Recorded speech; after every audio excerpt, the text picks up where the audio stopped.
Content coaching centre में आपका स्वागत है। आज हम लोग पढ़ेंगे सौर मंडल के अंतर्गत पृथ्वी के बारे में।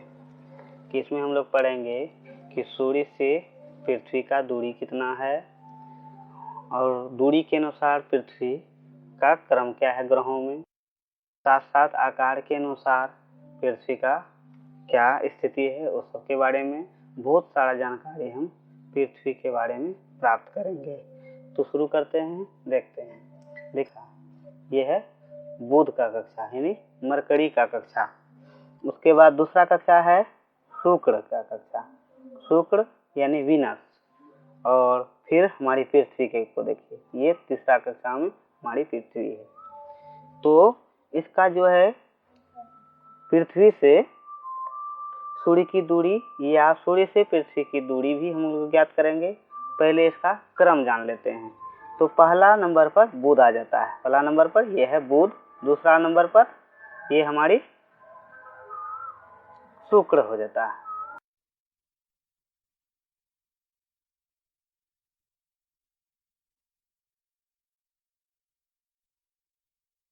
दूसरा पर हो गया शुक्र, तीसरा नंबर पर हमारी पृथ्वी है। तो सूर्य से दूरी के अनुसार पृथ्वी का स्थान तीसरा है, दूरी के अनुसार पृथ्वी का स्थान तीसरा है। उसके बाद हम लोग देख लेते हैं आकार के अनुसार ग्रहों में पृथ्वी का स्थान कौन सा है। तो सबसे बड़ा ग्रह सौरमंडल का सबसे बड़ा ग्रह है बृहस्पति। उसके बाद दूसरा बड़ा ग्रह आ जाता है शनि। उसके बाद तीसरा बड़ा ग्रह आ जाता है अरुण और फिर चौथा बड़ा ग्रह वरुण।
पृथ्वी के बारे में विशेष जानकारी, उसके सभी प्रश्न उत्तर के साथ चित्र में भी देखेंगे, साथ साथ प्रश्न उत्तर भी देखेंगे। तो देखिए, चलिए पृथ्वी के बारे में समझते हैं। पहले क्वेश्चन देख लेते हैं। यहाँ पर सौरमंडल हमारा दिख रहा है, इसमें सूर्य और 8 ग्रहों का वृत्ताकार पथ के साथ दिखाया गया है। तो इसमें देखते हैं, देखिए क्वेश्चन पहले, सूर्य से दूरी के अनुसार, देखिए सूर्य से दूरी के अनुसार पृथ्वी का कौन सा स्थान है, सूर्य से दूरी के अनुसार पृथ्वी का कौन सा स्थान है। तो आंसर में हो गया तीसरा, आंसर में हो गया तीसरा। तो ये देखिए, इसका हम क्रम में भी देख लेते हैं। ये सूर्य हुआ, ये देखिए पृथ्वी, ये सूर्य बुध, ये है शुक्र और तीसरा नंबर पर हो गया पृथ्वी। तो इस तरह से इसका स्थान चित्र में हमको देख करके समझना है और याद भी हमको उसके चित्र से याद रखना है। तो आगे का क्वेश्चन हम देखते हैं। आगे क्वेश्चन देखते हैं। आगे का क्वेश्चन में देखिए, ये आगे का क्वेश्चन में क्या है। तो यहाँ पर है कि ग्रहों के आकार के अनुसार पृथ्वी का कौन सा स्थान है, आकार के अनुसार ग्रहों का कौन सा स्थान है।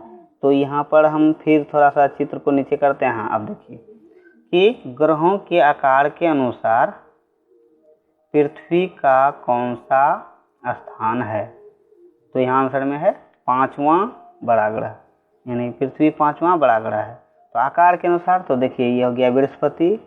उसके बाद दूसरा में यहाँ देखिए थोड़ा दूरी पर है, लेकिन ये है दूसरा बड़ा ग्रह शनि। उसके बाद है ये अरुण वरुण। तो पृथ्वी का ये 5वां बड़ा ग्रह है, ये आकार में थोड़ा सा छोटा बड़ा दिख रहा है, लेकिन 5वां बड़ा ग्रह ये हमारी पृथ्वी है। उसके बाद हम फिर अगला क्वेश्चन देखते हैं और फिर उसको चित्र में समझते हैं। यहाँ देखिए, पृथ्वी के निकट कौन कौन ग्रह है? पृथ्वी के निकट कौन कौन ग्रह है? तो आंसर में है शुक्र और मंगल। उसको हम इमेज में भी देखेंगे। क्वेश्चन हो गया पृथ्वी के निकट यानी बगल में, उसके जस्ट बगल में कौन कौन ग्रह हैं? सूर्य के निकट नहीं, पृथ्वी के निकट। सूर्य के निकट तो बुध हो जाता है, लेकिन पृथ्वी के निकट कौन कौन ग्रह है तो इसको हम चित्र में ऊपर भी देख सकते हैं, यहाँ नीचे वाला चित्र में ही देखते हैं हम कि इसको देखिए, चित्र है ये देखिए, पृथ्वी और अन्य ग्रहों के बारे में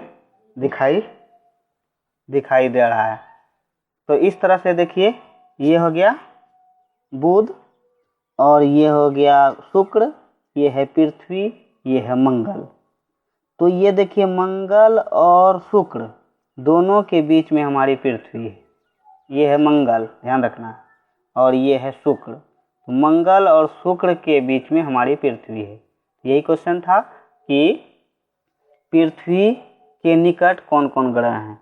तो आगे में हो गया सूर्य के तरफ से पहले शुक्र, उसके बाद पृथ्वी के बाद मंगल। तो ये क्वेश्चन का आंसर हो गया हमारी इस तरह से। फिर हम देखते हैं आगे अगला क्वेश्चन। तो ये याद रखना है, इस तरह से इमेज को देखते हुए याद रखना है, तभी हम उसको आसानी से याद रख सकते हैं। अब देखिए अगला क्वेश्चन। अगला क्वेश्चन में है पृथ्वी के सबसे निकट ग्रह कौन है? पृथ्वी के सबसे निकट ग्रह कौन है? तो यहाँ पर हो गया आगे आंसर में देखिए, यहाँ तो मिस है पृथ्वी का सबसे निकट ग्रह, लेकिन वो निकट में इस पर ध्यान देना है। कोई कहेगा कि पृथ्वी की सबसे निकट ग्रह तो बुध है, ऐसा बात नहीं है। तो यहाँ पर ये सही है। यहाँ देखिए, पृथ्वी का सबसे निकट ग्रह, पृथ्वी के निकट, सूर्य के निकट नहीं, पृथ्वी के निकट ग्रह जो है शुक्र ही है। मंगल भी निकट है, लेकिन मंगल फिर शुक्र से अधिक दूरी पर है और पृथ्वी से शुक्र अधिक निकट है। तो इसीलिए पृथ्वी के सबसे निकट ग्रह कौन है? तो वो है शुक्र। अब देखते हैं हम अगला क्वेश्चन। अगला क्वेश्चन में है, क्वेश्चन थोड़ा हम इसको ऊपर करते हैं फिर समझेंगे।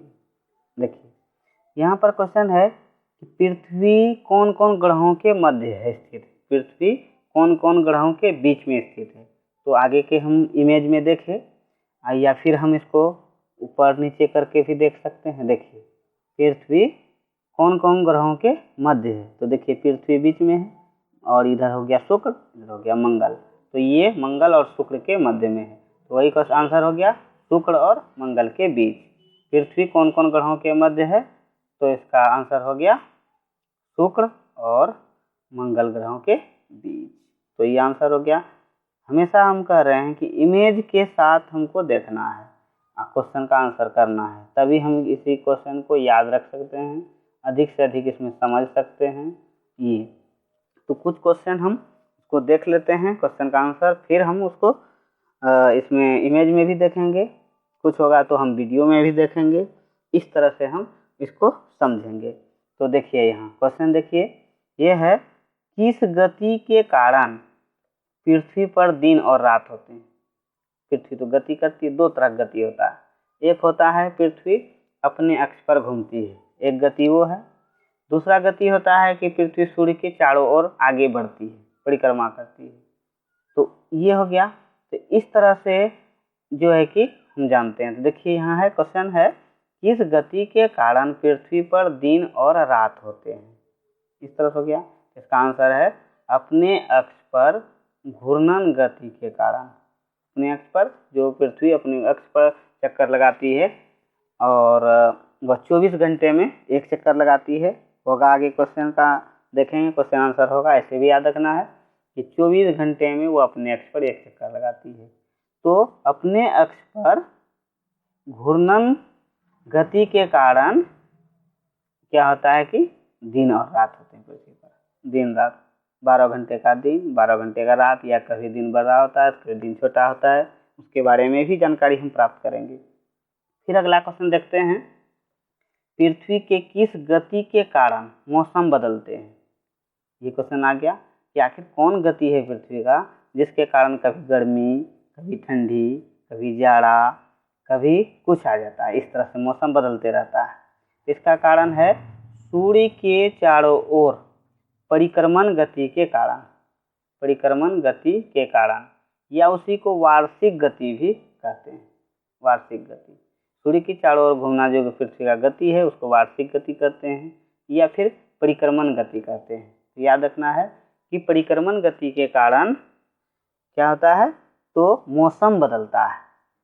ठीक, कुछ समय के लिए गर्मी आ जाता है, कुछ समय के लिए बरसात, कुछ समय के लिए ठंडी, तो कभी न तो ठंडी गर्मी, इस तरह से। इसका जो कि क्या कारण है, इसका कारण है सूर्य के चारों ओर पृथ्वी का चक्कर लगाना। फिर अगला क्वेश्चन देखते हैं कि पृथ्वी के कितने उपग्रह हैं। उपग्रह के बारे में थोड़ा जान लेते हैं कि जो ग्रह का चक्कर लगाए उसे हम उपग्रह कहते हैं। जो ग्रह का चक्कर लगाए उसे हम उपग्रह कहते हैं। तो उपग्रह यानी कि जो कि पृथ्वी का चक्कर लगाएगा, तो पृथ्वी का चक्कर लगाने वाला एकमात्र उपग्रह है चंद्रमा। तो आंसर में हो गया पृथ्वी के कितने उपग्रह हैं, तो एक, मात्र एक, चंद्रमा। और अन्य ग्रहों सबका बहुत सारे उपग्रह हैं, उसके बारे में भी हम डिटेल से जानकारी अन्य ग्रहों के बारे में जब पढ़ेंगे तो समझेंगे। और इसमें फिलहाल समझते हैं कि पृथ्वी के मात्र एक उपग्रह चंद्रमा है। तो अगला क्वेश्चन भी देख लेते हैं। यहाँ देखिए क्वेश्चन हमारा दिख रहा है, पृथ्वी को सूर्य का परिक्रमा करने में कितना समय लगता है। पृथ्वी जो सूर्य के चारों ओर घूमती है तो उसको पूरा एक चक्कर लगाने में कितना समय लगता है, तो उसके बारे में हम समझते हैं कितना समय लगता है। तो यहाँ देखिए 365 दिन 6 घंटे, 365 दिन 6 घंटे। तो और भी हम क्वेश्चन को नीचे, हाँ और भी क्वेश्चन आ गया, देखिए अब इस तरह से आ गया। तो यहाँ पर है पृथ्वी को सूर्य का परिक्रमा करने में कितना समय लगता है, 365 दिन 6 घंटे। और इसीलिए 365 दिन का एक साल हो जाता है, कभी कभी 366 दिन का हो जाता है, इसीलिए इसको वार्षिक गति भी कहा जाता है।